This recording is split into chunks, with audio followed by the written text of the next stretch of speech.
Varahi sales grand festive celebrations ప్రతి 10,000 రూపాయల కొనుగోలుపై ఒక బంగారు నాణెం ఉచితం. ఈ ఆఫర్ జనవరి 15 వరకు మాత్రమే.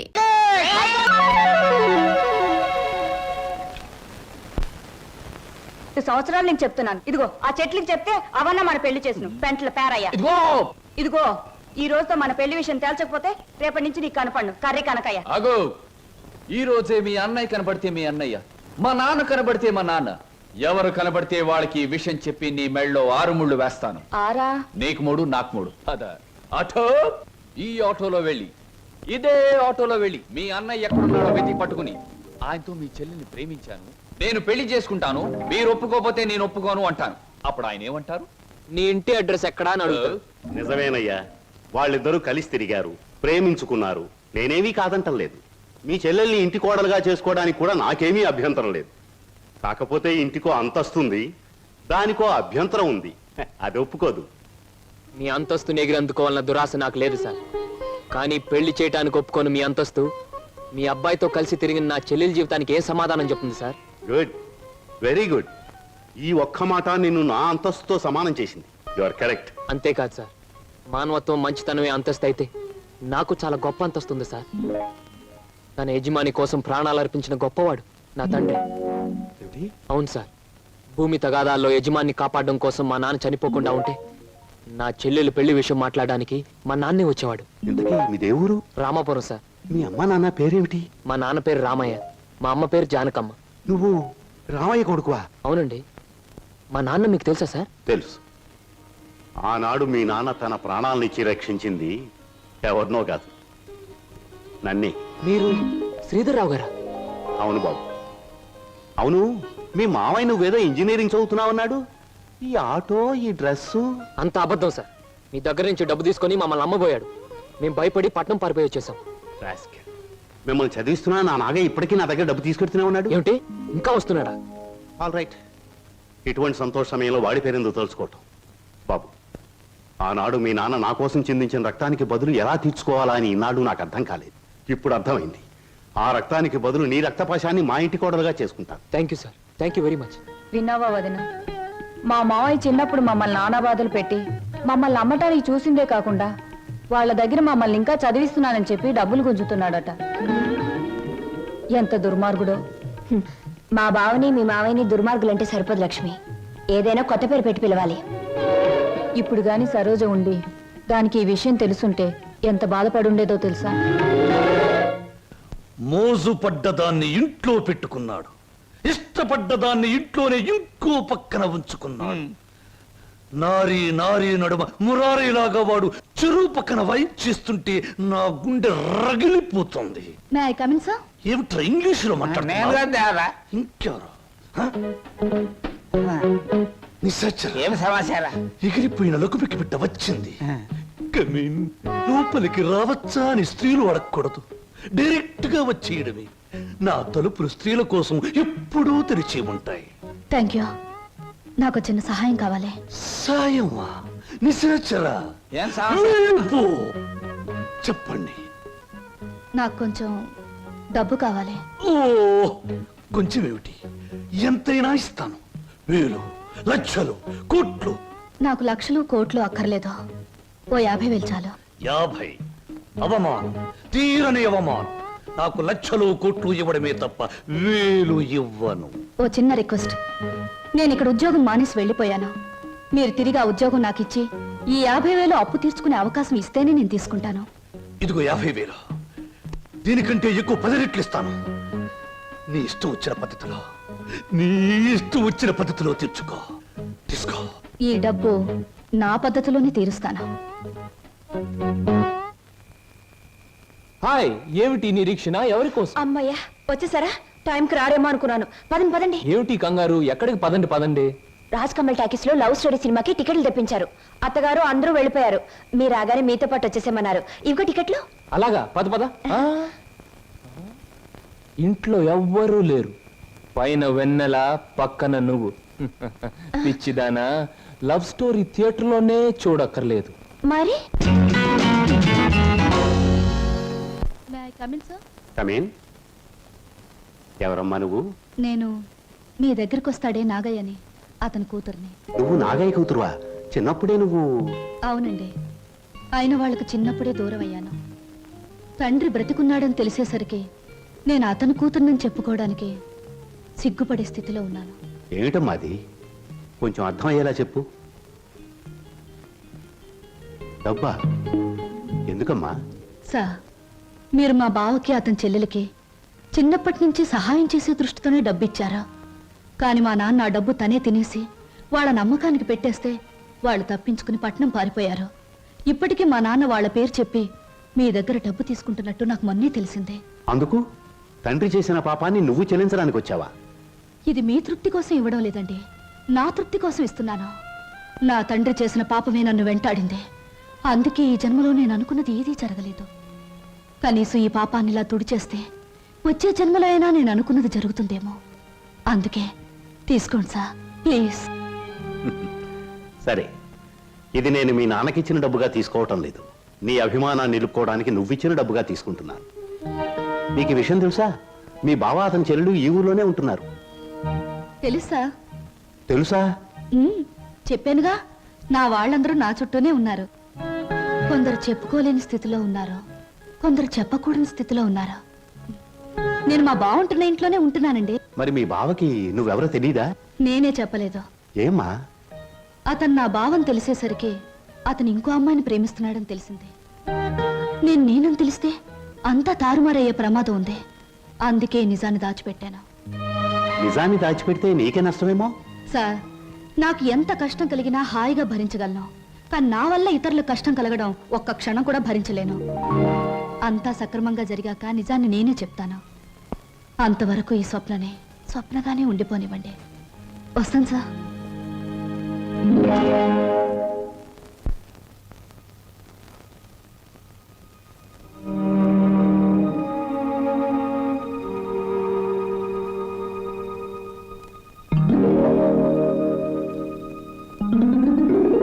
హలో, ఏమిటి ఇలా వచ్చారు?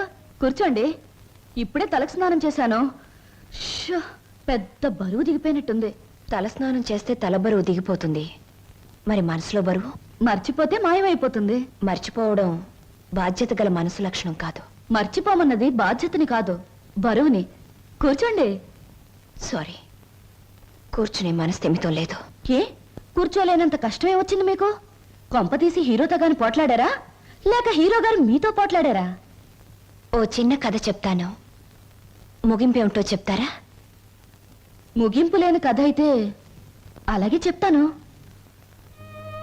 అనగనగా ఓ గోరింక, దాన్ని మనస్ఫూర్తిగా ప్రేమించిన ఓ చిలకమ్మ. చిన్నప్పుడే ఆ చిలకమ్మ గోరింక ఒక తుఫాన్ వచ్చి విడిపోయాయి. గోరింక కోసం చిలకమ్మ వెతుకుతుంది, చిలకమ్మ కోసం గోరింక ఎదురు చూస్తుంది. దేశ దేశాలు తిరుగుతూ ఆ చిలకమ్మ చివరికి గోరింకున్న చెట్టు మీదే గూడు పెట్టుకుంది. అయినా గోరింక పట్టించుకోలేదు. పాపం, గోరింకకు ఆ విషయం తెలియదు. ఆమె కరెక్ట్. గోరింకకు ఆ విషయం తెలియదని మీకెలా తెలుసు? కొన్ని కథలకి ఎప్పుడు ఎక్కడ మలుపు తిరుగుతుందో సులువుగా చెప్పొచ్చు. నేను అడిగింది మలుపుల గురించి కాదు, ముగింపు గురించి. నేను ఆలోచించేది ముగింపు గురించి కాదు, అసలు కథ ఏమిటా అని. మీరెవరో, మీ కథ ఏమిటో తెలుసుకునే వచ్చాను. ఆహా, మరి చిలకమ్మ గోరింక అనే కన్ఫ్యూషన్ ఎందుకు? Come to the point. Srinivas మీ భావం తెలుసు కూడా, అతనితో నిజం ఎందుకు చెప్పలేదు?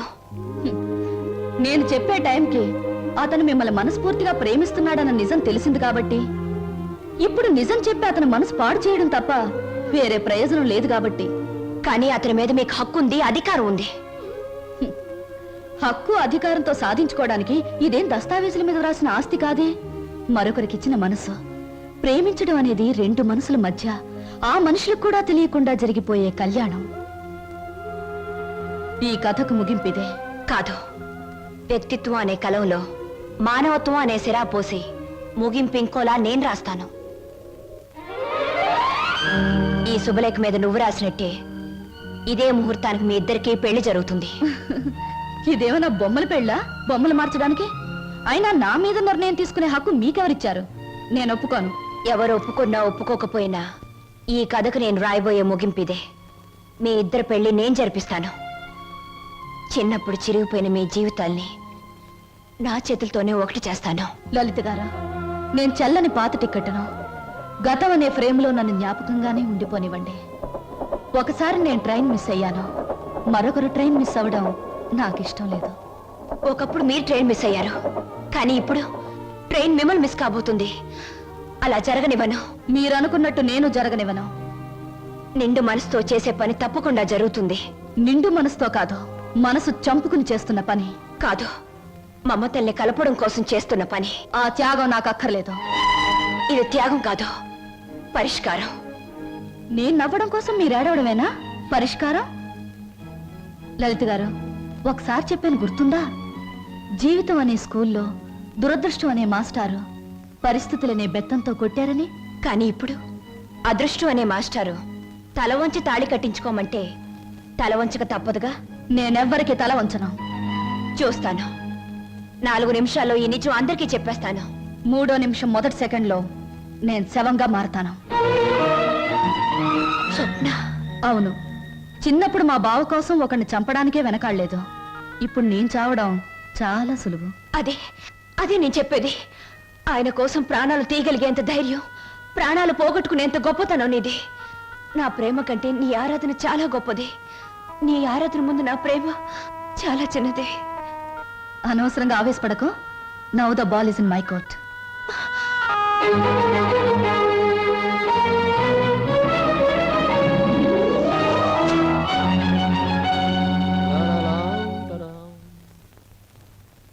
బాబాయ్ బాబాయ్, ఏంటి బాబాయ్ అందరు ఇక్కడే ఉన్నారు?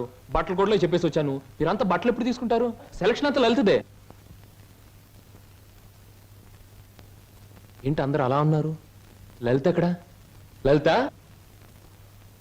లలిత ఇక్కడ లేదురా. లేదా? ఎక్కడికి వెళ్ళింది? ఇంట్లోంచి వెళ్ళిపోయింది. వెళ్ళిపోయిందా? ఏం జరిగింది? ఎక్కడికి వెళ్ళింది? ఇక్కడేం జరగలేదురా. అయితే వెళ్ళిపోతే ఎందుకు ఊరుకున్నారు? ఆపలేకపోయారా? ఆపడానికి ప్రయత్నించాను రా. తనకి ఇక్కడ ఉండడం ఇష్టం లేదని మాత్రం సమాధానం చెప్పింది. ఎందుకు ఇష్టం లేదని అడిగే బాధ్యతే తప్ప ఆపగలిగే హక్కు మాకెవరికీ లేదు. నీ ఒక్కడికే ఉంది. తేల్చుకోవాల్సింది నువ్వు. ఎక్కడికి వెళ్ళింది? ఏమిటా నువ్వు మాట్లాడేది? నీకేమన్నా పిచ్చెక్కిందా? పీట్ల వరకు వచ్చిన పెళ్లిని కాదంటావా? అసలు కారణం ఏమిటో చెప్పవే. మీరిద్దరు ఏమన్నా గొడవ పడ్డారా? నేను వెళ్ళి అబ్బాయితో మాట్లాడతాను. ప్లీజ్ అక్క, నన్నేమి అడక్కు. ఇందులో ఎవరు తప్పు లేదో. ఇలా జరగాలి అంతే. అందుకే నిర్ణయం తీసుకున్నాను. అంతకంటే కారణం నన్నేమి అడగొద్దు. నేను అడుగుతున్నాను. మన ఇద్దరం విడిపోవటానికి కారణం నీకు తెలియాలి లేదా నాకు తెలియాలి. చెప్పు, ఏమిటా కారణం? కారణం తెలుసుకుని ఎవరూ చేయగలిగిందేమీ లేదు. ఇది కేవలం నా వ్యక్తిగత నిర్ణయం. వ్యక్తిగత నిర్ణయం అన్నంత మాత్రం నువ్వు తప్పించుకోలేవు. ఎవరో నీ మనసు చెడగొట్టుంటారు. చెప్పుడు మాటలు వినేటంత తెలుగు తక్కువ దాన్ని కాదు. అయితే నువ్వు నన్ను ప్రేమించావా లేదా? మరి పెళ్లి వద్దంటానికి కారణం నేనేమైనా తప్పు చేశానా? నువ్వు తప్పు చేయకూడదని ఈ నిర్ణయం తీసుకున్నాను. ఆహా, ఏమిటా తప్పు? నీ బాధ్యత నీ ముందే ఉంది. అది నెరవేర్చడానికి మన పెళ్లి అడ్డుగా ఉంది. అందుకు నా మనసు ఒప్పుకోలేదు. ఉడుపు కథ వేస్తున్నావా?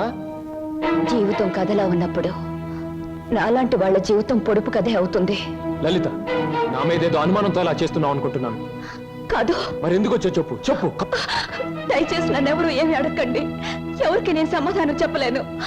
నా బాధలు, నా నిర్ణయాలు అన్ని నాలోనే ఉంచండి. ప్లీజ్ నన్ను ఇలా వదిలేయండి. ప్లీజ్. చూడు లలిత, నువ్వు ఏ నిర్ణయం తీసుకున్నావో ఎందుకు తీసుకున్నావో నాకు అనవసరం. ఎల్లుండి ఆఖరి ప్రోగ్రాంలోగా దానికి కారణం చెప్పాలి. అది నిజంగానే నాదే తప్పైతే నీ మార్గం నుంచి నేనే తప్పుకుంటాను. పొడుపు కథలాగే ఇంకా నిజాన్ని మిగిల్చావో నేను ఈడ్చికెళ్ళి ఆ పెళ్లి పేటల మీద నీ మెడలో 3 ముళ్ళు వేస్తాను. ఇది మాత్రం నిజం. Mind it.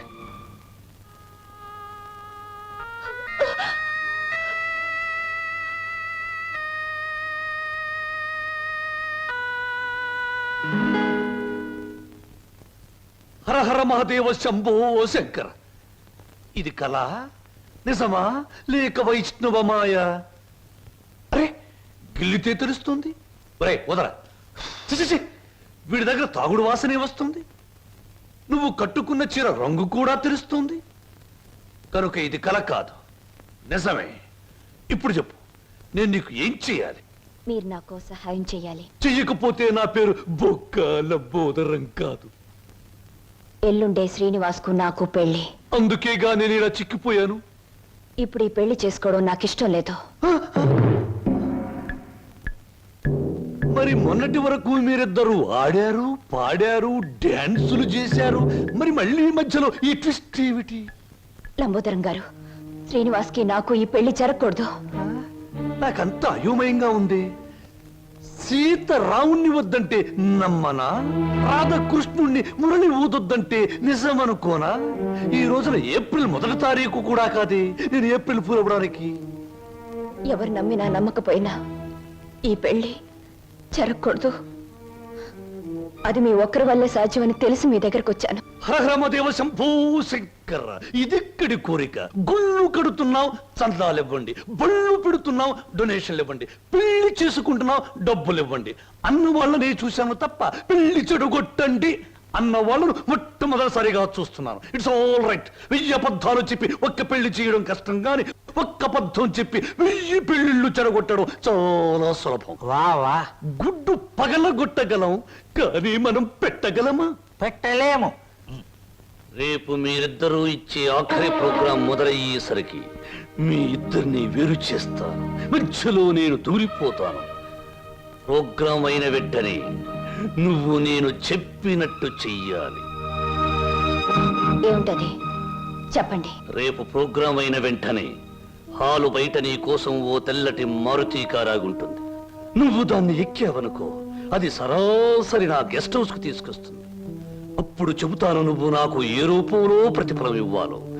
అంతా జరిగాక ఇవ్వలేదనుకో, స్టేజి ఎక్కి బైకు పట్టుకుని నువ్వు ఇదంతా నా చేత నాటకం వాడించావని వాడితో చెప్పి వాడి చేత నీకు 3 ముళ్ళు వేయిస్తాను. అప్పుడు నేను కూడా వేస్తాను నేనెత్తిన అచ్చింతలు.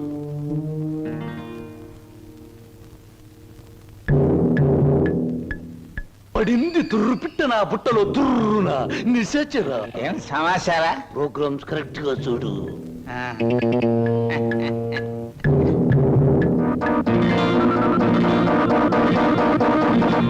భో శంకర,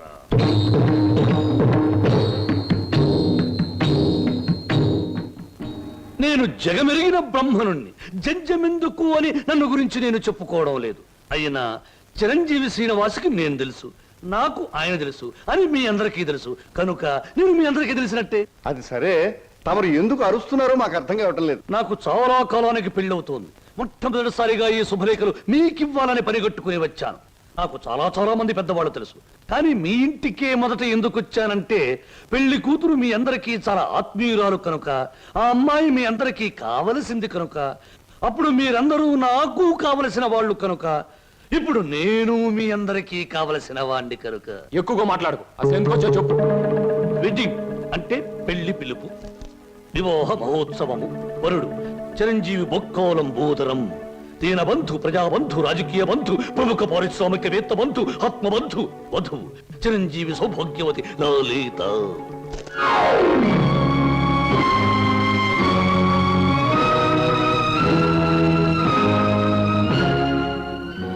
నీకు లలితకు పెళ్ళ? ఏమిట్రా నువ్వు మాట్లాడేది రాస్కెల్? తప్పు తప్పు. రాయబారుల్ని, చిన్న పిల్లల్ని శుభలేఖలు ఇవ్వడానికి వచ్చిన నాలాంటి బుద్ధిమంతుడైన పెళ్లి కొడుకుని దూషించకూడదని పెద్దలు నొక్కి నొక్కి నొక్కి వక్కాణించారు తెలుసా? ఈ పెళ్లికి లలిత ఒప్పుకుందా? తనే వచ్చి నీలాంటి అందగాడు ఈ తెలుగుదేశంలో లేడు అంది. ఎలిజబెత్ టైలర్ని పెళ్లి చేసుకుందాం అనుకున్నా నేను ఏదో కాంప్రమైజ్ ఈ అమ్మాయిని పెళ్లి చేసుకోబోతున్నాను. మా శుభలేఖలు అందుకుని సకుటుంబ సపరివారంగా విచ్చేసి వధూవులను, నూతన వధూవులను ఆశీర్వదించి మదర్పిత చంద్ర తంబూలాది సత్కారములు గీకుని మమ్మల్ని ఆనందింపజే ప్రార్థన. ఇట్లు బుక్కలంబోదరం బోలా శుభంబుయా.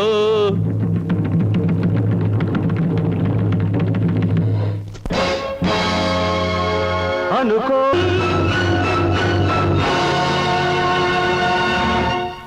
ఆగో, మనిద్దరి మధ్య ఆఖరి ప్రోగ్రాం ఇప్పుడే ముగిసింది, కానీ మన సమస్య మాత్రం అలాగే మిగిలిపోయింది. మనిద్దరం విడిపోవడానికి కారణం నువ్వు చెబితే తప్ప నువ్వు ఒక్కడుగు కూడా ముందుకు పెట్టడానికి వీల్లేదు. Come on tell me. Seenu, నేనెవరికైనా సమాధానం చెప్పగలను, కానీ నీ ఎదురుగా నిలబడి సమాధానం చెప్పే శక్తి నాకు లేదు. సీను, సీను, పంప మునిగిందిరా. ఏంటి బాబాయ్? స్వప్న నీకేమైనా చెప్పిందా? లేదే. ఆ లంబోదరం గారి కారులో వెళ్తుందిరా. ఆ కారులో స్వప్న వెళ్ళిందా? అవును. నీకేమైనా చెప్పిందా? ఆ కారులో వెళ్ళాల్సింది స్వప్న కాదు, నేను స్వప్న బలికి ఇవ్వడానికి వీల్లేదు. ఏం పోనేది? సీను, స్వప్న ఎవరో కాదు, ఇన్నాళ్ళు నువ్వు ఎదురు చూస్తున్న నీ మరదలు సరోజ. మసారా ఆల్రెడీ సరుగు రెడీ.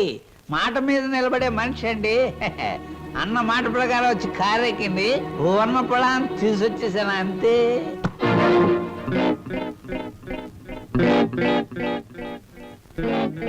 ఇదేమిట్రా పాత్ర మారిపోయింది? నేను మాట పడే రకం కాదు. అలాంటే దగ్గరగా వస్తుంది. ఓరి యాదవా, ఇది లలిత కాదురా, స్వప్న. నిజమే.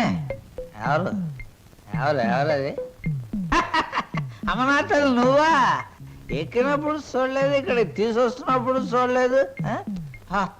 ఇప్పుడు మాత్రం పోయిందే ఉంది బాబు. అది వచ్చేదాకా దీంతో సరసలాడండి. ఇప్పుడు వెళ్ళి అసలుగా అటు వచ్చేసా. ఒరే నిశాచరా, ఇన్నాళ్లకు నువ్వు ఒక మంచి పని చేసావురా. ఒకటి తెమ్మంటే రెండొచ్చేలా చేసావురా.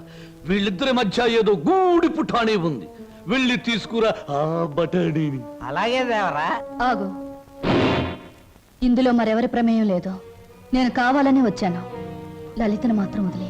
అమ్మో, ప్రోగ్రామ్ ఫిక్స్ అయ్యాక అనుకున్న టైంలో ఆడది నా పక్కన ఉండకపోతే, ఛీ, నువ్వు మా వంశంలో తప్పబుట్టామని మా తాత ముత్తాతలు, వాళ్ళ తాత ముత్తాతలు కూడా కల్లోకొచ్చి లేపి మరీ తిడతారు. అది కాదు, నువ్వు నన్ను కోరుకున్నావు, నేను నీకు లొంగిపోతున్నాను.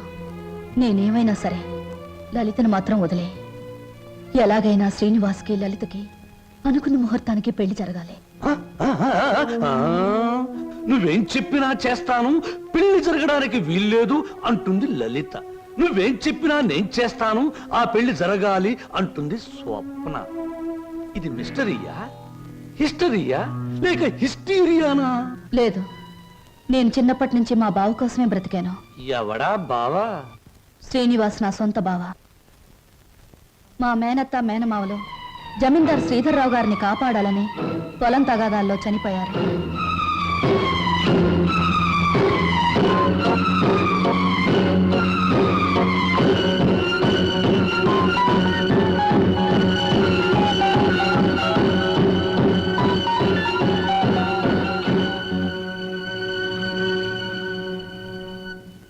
అమ్మా సరోజ.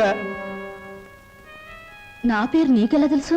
అమ్మా నేను నీ నాన్ననమ్మా. నీ నాన్నని లచ్చిని సీన్ని అమ్మేసి నేను దూరం చేస్తున్న దుర్మార్గుండి అమ్మా, దుర్మార్గుండి. బాబు బాబు మీకు దండం పెడతాను, మీ కాళ్ళు అట్టుకుంటాను. అది నా కన్న కూతురు బాబు, దాన్ని ఏం చేయకండి. వదిలేండి బాబు, వదిలేండి. భలే చెప్తున్నావురా. అసలు నువ్వు నా దగ్గర తీసుకొచ్చే ఆడపిల్లలందరూ ఇటుక బిడ్డలు కాదురా, ఎవరో ఒకరు కన్న బిడ్డలే. అసలు ప్రాంతీయసారా ఎందుకు కనిపెట్టారో తెలుసా? ఇలాంటి పరిస్థితుల్లో ఉపశాంతి కలుగజేయడానికి. ఈ సమాజంలో సెంటిమెంట్ విలువ కేవలం ఒక పెగ్గు బ్రాందీ. బాగా తాగు, నీ బాధలన్నీ అవును నాన్న, ఎందుకు అనవసరంగా బాధపడతా? ఆత్మీయత, అనురాగం ఏనాడో వదిలేసి నీ ప్రపంచంలో హాయిగా బ్రతుకుతున్న మనిషివి నువ్వు. మళ్ళీ అవి గుర్తు చేసుకోకో. మత్తు దిగిపోతే ఈ సంఘటన చాలా భయంకరంగా కనబడుతుంది. పుట్టగానే తల్లిదండ్రులు బిడ్డను ఉయ్యాల్లో వేస్తారా? ఊహ తెలిసాక విద్యాబుద్ధులు చెప్పిస్తారా? వయసు వచ్చాక పెళ్లి చేసి అత్తవారింటికి పంపిస్తారా?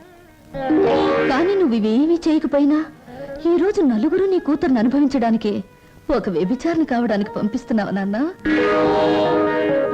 నువ్వు నేను తండ్రి కూతుళ్ళు అనే ఈ నిజం ఈ 4 గోడల మధ్య చచ్చిపోనే. ఈ నిజం ప్రపంచానికి తెలిస్తే బంధాలకు, అనుబంధాలకు, మమకారాలకి, మనుగడకి, సంస్కారానికి, సభ్యతకి విలువే ఉండదు. నీ చేతులతో ఎంతో మంది ఆడపిల్లల్ని గడప దాటించావు. నన్ను వాళ్లల్లో ఒకళ్ళనుకుని నవ్వే. ఏ బాధ ఉండదు. వద్దమ్మా, ఏ తండ్రికి ఇట్లాంటి తెచ్చొద్దు. ఎప్పటికైనా నేను తండ్రిగా ప్రవర్తించకపోతే నేను చేసిన పాపాలకి ఆ దేవుడు కూడా క్షమించడమ్మా. అసలు ఈ ప్రపంచంలో తండ్రి అనే పదానికి అర్థమే ఉండదు. ఉందిరా, ప్రతి మాటకు అర్థం ఉంది. అర్థం వెనుక అనర్థం ఉంది, అనర్థం వెనుక వ్యర్థం ఉంది. నాలాంటి వాడి ప్రతి మాటకు ప్రతి పదార్థం ఉంది. ఎవరిన్ని గింతినా, ఎవరిన్ని రంకెలు వేసినా, శీలమని కొందరేడ్చినా, నా మాటలు అశ్లీలమని విమర్శించినా, అన్ని రకాల పిట్టలు రెక్కలు టపటపా కొట్టుకుని ఆ పిట్ట కోసం ఈ పిట్ట, ఈ పిట్ట కోసం ఆ పిట్ట, 2 రకాల పిట్టలు నా గూటికే చేరాయి. మేమే చిరంజీవులం, మా మాటే చిరంజీవి, మా బాటే చిరంజీవి. రావే ఏయ్, నా బిడ్డ ఒంటి మీద చెయ్యేసావా చంపేస్తాను. ఏయ్, వదలరా, వదిలు.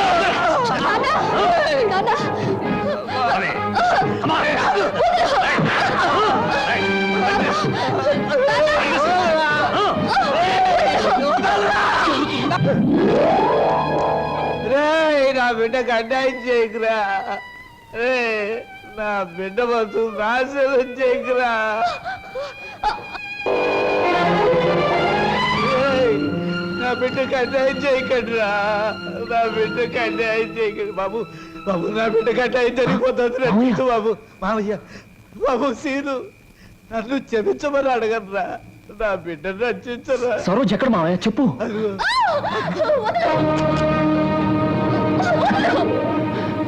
సరోజ. మహాదేవ శంభో శంకర. మీ హీరోలకి ఏమీ పని ఉండదా? అసలు పని అయ్యాక రావచ్చుగా. పానకంలో పుడకలాగా అడ్డుపడి రభస చేయడం ఇదేనా మీ పని? ఇంకేమో పని లేదా? రబస్ చేయటానికి కాదు, రక్తి కట్టించడానికి వచ్చాను. చూస్తావా? నేను నువ్వనుకున్నంత చవట దద్దమ్మన కాదురా. అంగబలంలో రారాజుని, ఆర్థిక బలంలో మహారాజుని. రేయ్, చవట దద్దమ్మలారా, వాణ్ణి చురుకు పిప్పిలాగా పిప్పి పిప్పి చేసి పచ్చడి కింద బాగా దంచేయండి. దాని లోపలికి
వదులు బాబాయ్ వీడిని.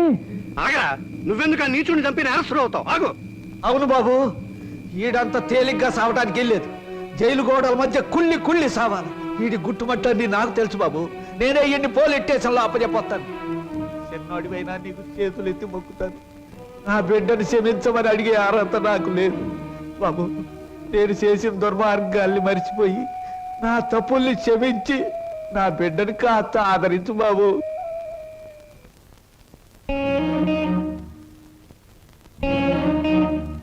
సరోజ, నా మాట వినకుండా మొండితనంగా వెళ్ళిపోవడం ఏం బాగోలేదు. ప్లీజ్ నా మాట విను, ఆగిపో. బావా తప్పు. బాటసారికి కొంతసేపే ఆశ్రయం ఇవ్వాలి గాని ఆగిపోమ్మని చెప్పకూడదు. నేను నీకేమీ కానేగా వెళ్ళిపోతున్నావు. సిల్లి, బావకు ప్రాణమైన నువ్వు నాకు ప్రాణమే. బాధపడకో. ఏమయ్యా, రిక్షాలు తీసుకురండి. Saroja.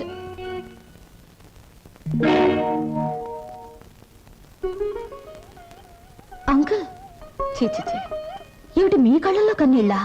No no no no. అవన్నీ నాకే సొంతం. ఇంకొకరి కళ్ళల్లో చూడడం నాకు ఇష్టం ఉండదు. స్వప్న, నువ్వు అందరికీ సమాధానం చెప్పావు, నాకు కూడా సమాధానం చెప్పేళ్ళమ్మా. నువ్వు ఈ ఇంటికి వచ్చినప్పటి నుంచి నేను అభిమానించాను. నువ్వెవరో తెలిసిన క్షణం నుంచి నీ బాధను నేను కూడా పంచుకున్నాను. నువ్వు కోరుకున్న దక్కలేదని తెలిసిన మరుక్షణం నిన్న సొంత బిడ్డలా చూసుకున్నానమ్మా. అంకుల్, ఒక్కటి చెప్పమ్మా, ఈ ఇంట్లో మాతోనే ఉండి బిడ్డల్లేని మాకు ఓ బిడ్డ అవుతావా? మమ్మల్ని కాదని దూరంగా వెళ్ళిపోయి ఈ ముసలి వాళ్ళ కళ్ళల్లో కన్నీళ్లుగా మిగులుతావా? చెప్పమ్మా. అంకుల్, నువ్వెక్కాల్సిన ప్రతి ట్రైను మిస్ అయ్యి అందరికీ దూరం అయ్యావు. మా అందరికీ దగ్గర అవడానికైనా ఈసారి నువ్వు ట్రైన్ మిస్ అవ్వాలమ్మా. మాకోసం అంకుల్, ఉంటాను అంకుల్, ఉంటాను, మీ దగ్గరే ఉంటాను. 1959లో నలుగురు హీరోలు ముగ్గురు హీరోయిన్లు కలిసి నటించిన చిత్రంలో 2 ఇంటర్వెల్లు 3 శుభాలు పడ్డాయి. ఆ చిత్రం పేరేమిటి? ఆ హీరోలు ఎవరు? హీరోయిన్స్ ఎవరు? 3 శుభాలు వేసిన నిర్మాత ఎవరు? ఆయన ఎవరో నాకు తెలియదు కానీ నేను మాత్రం కింద జన్మలో నీ పెళ్ళాన్ని నువ్వు మొగుడే ఉంటావు. అప్పుడు నేను ఏడిపించాను, ఇప్పుడు మాత్రం నన్ను నవ్విస్తున్నావు.